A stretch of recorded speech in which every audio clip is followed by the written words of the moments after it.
तो गाइस आज की इस वीडियो में हम बात करने वाले हैं पोकेमॉन की 9th मूवी के बारे में। तो गाइस मेरे हिसाब से आप लोगों में से 90% लोगों ने ये मूवी देखी ही नहीं होगी, क्योंकि ये इंडियन टीवी पर ब्रॉडकास्ट ही नहीं हुई है। तो पोकेमॉन की जो 9th मूवी है उसका नाम है Pokemon Ranger and the Temple of the Sea. अब आप लोगों में से जिन जिन लोगों को लगता है कि ये मूवी वर्ल्ड वाइड बैन हो गई थी, तो आप लोग गलत हो, क्योंकि ये मूवी ऑफिशियली इंग्लिश डब में है। इसका मतलब ये बैन तो बिल्कुल नहीं हुई थी। तो गाइस मैं नहीं जानता कि क्यों सीएन, हंगामा टीवी, मार्वल एचक्यू या फिर जो पोगो टीवी है उन्होंने इस मूवी को ब्रॉडकास्ट क्यों नहीं किया। तो गाइस इस मूवी को देखने के बाद मुझे सिर्फ एक रीजन मिला कि क्यों इस मूवी को ब्रॉडकास्ट नहीं किया गया, और वो रीजन है कि इस मूवी की स्टोरी काफी सीरियस है एक बच्चे के हिसाब से। तो गाइस ये था मेरा ओपिनियन। अब आप चाहो तो अपना ओपिनियन दे सकते हो कि क्यों ये मूवी ब्रॉडकास्ट नहीं हुई इंडियन टीवी पर। तो गाइस अब फाइनली एक्सप्लेन करते हैं इस मूवी को।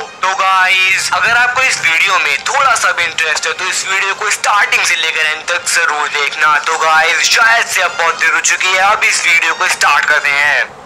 तो मूवी की स्टार्टिंग में हमें दिखाई देती है एक चीज, लेकिन हमें मालूम नहीं होता कि आखिर वो चीज क्या है। लेकिन हमें दिख रहा होता है कि वो चीज समुद्र में तैर रही है। तभी हमें वहाँ पर 3 हेलीकॉप्टर्स दिखाई देते हैं, और उन 3 हेलीकॉप्टर्स में से एक हेलीकॉप्टर का जो पायलट होता है उसकी हमें आवाज आती है। वो कहता है कि टारगेट वो रहा सर, वो लहरों में तैर रहा है साउथ ईस्ट की तरफ। और ये कहते ही हमें वहाँ पर एक बहुत बड़ा जहाज दिखाई देता है, और हम देखते हैं कि उस जहाज में एक पायलट बैठा हुआ है। टारगेट से दूरी 50, 40, 30, उससे पकड़ो अब। और फिर हमें दिखता है कि उस चीज को एक जाल से कैच कर लिया गया है, उसे पकड़ लिया गया सर। हेलीकॉप्टर वापस बुला रहे हैं। गैलन याद रखो, इस दुनिया में 2 प्रकार के लोग होते हैं, पहले जिनके पास बहुत सारी इच्छाएं होती हैं, और दूसरे जिनके पास कुछ नहीं होता है। और उसके बाद हमें वहाँ पर एक रूम दिखाई देता है जहाँ पर उस टीम के सारे मेंबर्स उस चीज पर रिसर्च कर रहे होते हैं। तभी वहाँ पर वही पायलट आ जाता है,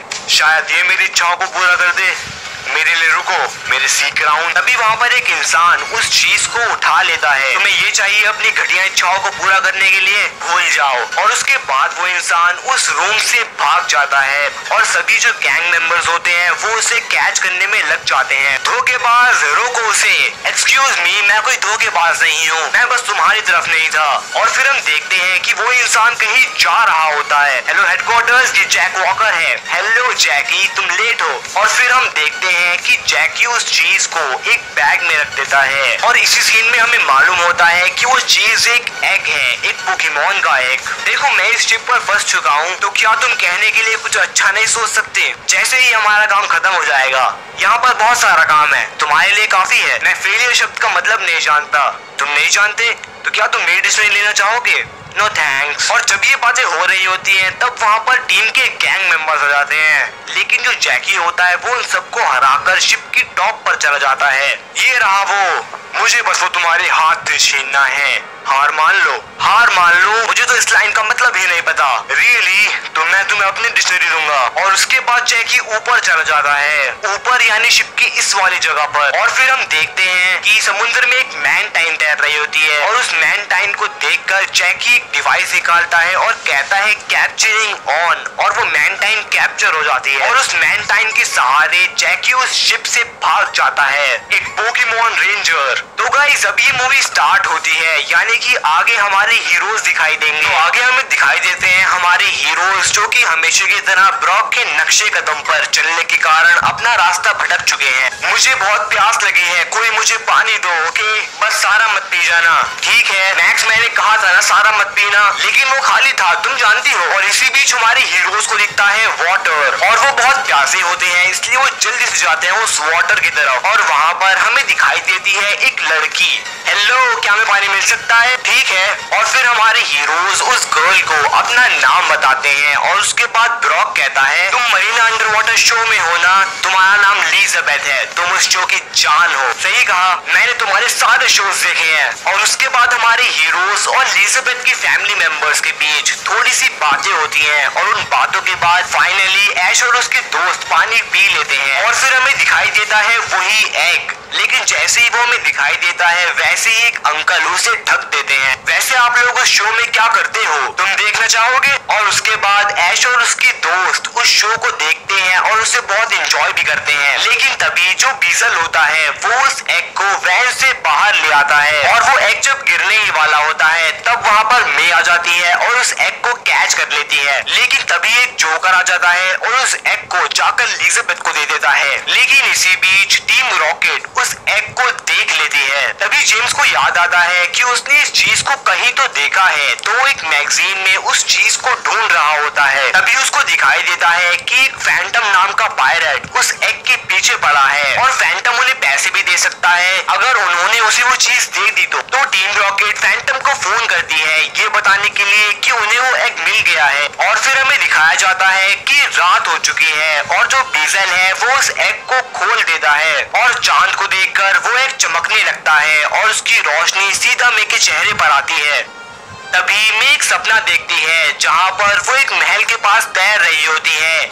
महल के थोड़ा नजदीक जाने पर मे को एक मैनिफी दिखाई देती है, लेकिन मैनिफी के गायब हो जाने पर मे जोर से उठ जाती है और उसके बाद हमें दिखाई देता है कि सब लोग उठ चुके हैं और ब्रेकफास्ट के लिए रेडी हो रहे हैं। वहाँ पर मे कहती है रात को मैंने एक सपना देखा था जो पोकेमॉन मैंने कभी नहीं देखा है। वो किसी अंडर वाटर सी टेम्पल में तैर रहा था। मैं वहाँ जरूर जाना चाहूंगा लेकिन वो सिर्फ एक सपना था। मैंने ऐसे ही बहुत अजीब चीजें सुन रखी है। वैसे क्या तुम्हें पानी के इंसानों की आवाज आई थी? नहीं, वो कौन है? सच्चाई ये है कि मुझे भी ऐसा ही एक ड्रीम आ चुका है। हमारी फैमिली उन लोगों की वंशज है जिनको कहते हैं people of the water. Amazing. इसी बीच जो टीम रॉकेट होती है वो पहुंच जाती है उस एग को चुराने के लिए। लेकिन जैसे ही टीम रॉकेट उस एग को टच करती है उनका शरीर एक दूसरे से एक्सचेंज हो जाता है। यानी कि जो जेम्स है वो म्याउथ की आवाज में बोलता है, जो जेसी है वो जेम्स की आवाज में बोलती है और जो म्याउथ है वो जेसी की आवाज में बोलता है। और फिर आखिरकार टीम रॉकेट जा ही रही होती है तभी वहाँ पर हमारे हीरोज आ जाते हैं और फिर हमेशा की तरह टीम रॉकेट अपना वो डायलॉग कहती है और दुनिया को तबाही से बचाने के लिए और वहाँ से भाग जाती है इस चीज में जो भी इसे कहते हैं थंडरबोल्ट। पिकाचू रुको,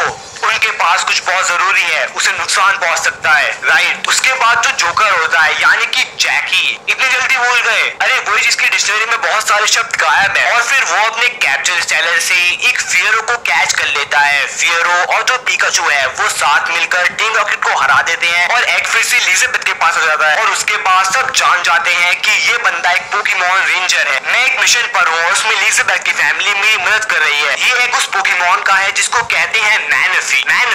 मेरा मिशन है जब ये एग हैच हो जाए तो मैनिफी को सैमिया द सी टेम्पल में भेजना, वो टेम्पल जो मैंने अपने सपने में देखा था। सही कहा। इसी बीच हमें आसमान में 3 हेलीकॉप्टर्स दिखाई देते हैं, ऑफ कोर्स जो कि फैंटम द पायलट के हैं। और उन 3 हेलीकॉप्टर्स में से 2 बीटल निकलती हैं जो कि हमारे हीरोज पर अटैक करती हैं। इस दुनिया में सिर्फ 2 प्रकार के लोग होते हैं, एक जो भागते हैं और दूसरे जो पकड़ते हैं। और मुझे पता है कौन सा रास्ता ज्यादा अच्छा है। और उसके बाद फैंटम अपने जहाज से नीचे उतर जाता है। हे रेंजर, मेरे हिसाब से ये वक्त सही है तुम्हें हार मान लेने का मतलब समझाने के लिए। और उसके बाद ऐश और जैकी वहाँ से भाग जाते हैं और फैंटम उनका पीछा करता है। ये मुझे दो, तुम्हें चाहिए तो ये लो, तुम ये कर बच नहीं सकते। और उसके बाद फैंटम एक रॉक उठाता है जिसके ऊपर जैकी होता है और वो उस रॉक को फेंक देता है। तुम काफी ताकतवर हो फैंटम, जरूर तुम विटामिन खाते होगे। और उसके बाद हमें दिखाया जाता है ऐश जो कि मैनिफी के एग को लेकर भाग रहा होता है और उसके पीछे मे। लेकिन तभी जो बीटल होती है वो ऐश पर स्लज बॉम्ब अटैक करती है और ऐश के हाथ में से मैनिफी का एग उछल जाता है और वक्त पर मे उसे कैच कर लेती है। और फिर ऐश मे से कहता है मे ट्रेलर के पास जाओ। मे वहाँ से जा रही होती है लेकिन तभी वहाँ पर फैंटम आ जाता है और वो मे से कहता है कि ये मुझे दो, ये मेरा है। नहीं, मैनिफी किसी की नहीं है, जिसका कोई नहीं होता वो मेरा होता है।